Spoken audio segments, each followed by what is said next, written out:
In 2010, there was a city worker in Los Angeles who opened a manhole and climbed into the sewer system.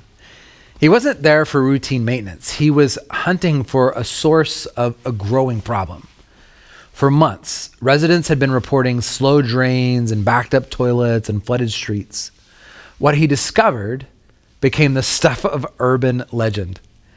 A 10-ton mass of grease, wet wipes, and other debris congealed into this monstrous blockage, what city officials later dubbed a fatberg. The kicker? No one person had caused it. It wasn't like someone poured 500 gallons of grease down their drain in one afternoon. Instead, it was thousands upon thousands of Los Angeles residents pouring just a little oil into their sinks and flushing flushable wipes, tossing leftovers into garbage disposals. Tiny individual actions that on their own are harmless, or at least they seem that way. But over time, they accumulated into something massive and toxic and even destructive. This is how Bo Sanders and Terry Eagleton describe original sin. For many, including myself, original sin conjures up images of Eden's forbidden fruit or cosmic mark passed down from Adam and Eve. But what they suggest is, what if instead original sin isn't about one act of defiance, but about the inherited web we're born into? Paul in Romans 7 gives the language, this very entanglement. For I do not do the good I want to do, but the evil I don't want to do, this I keep doing.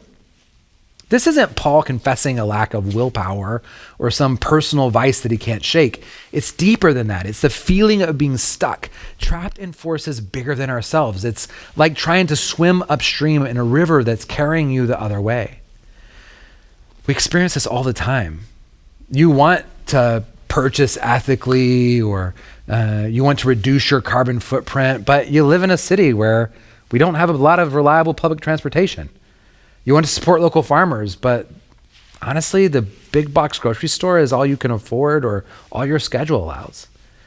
These aren't just bad habits. They're systems of deeper systemic economic, political, and social problems that shape our choices long before we even had the opportunity to make them.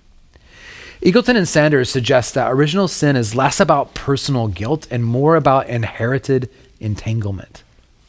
We're born into webs of race and class and gender and history, systems that benefit from some and oppress others.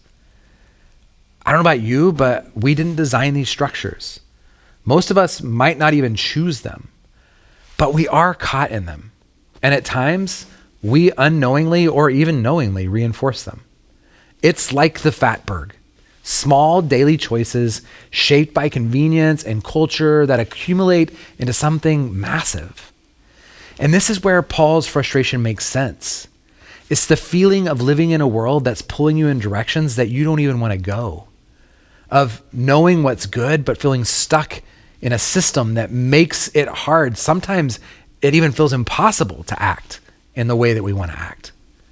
But here's the hope. Awareness is the first step to disentanglement. Paul doesn't end his lament in despair. He lands in hope. He says, "Who will rescue me from this body of death? Thanks be to God who delivers me through Jesus Christ our Lord." Because here's the thing. If sin is systemic, then salvation has to be too. It's not just about fixing individual behavior. It's actually about dismantling the webs. So where have you felt stuck? Trying to do good, but pulled into a system of inertia of harmful systems. How has that made you feel? Frustrated, overwhelmed, apathetic? So take a few minutes and journal about one inherited system you're a part of. Whether it's education or healthcare or housing, how does it shape your life? Who benefits? Who suffers? What's one small act of resistance that you can take to this week to loosen the web? Because every system, no matter how entrenched, has weak points. And grace is the force that helps us find them and break down the fatberg.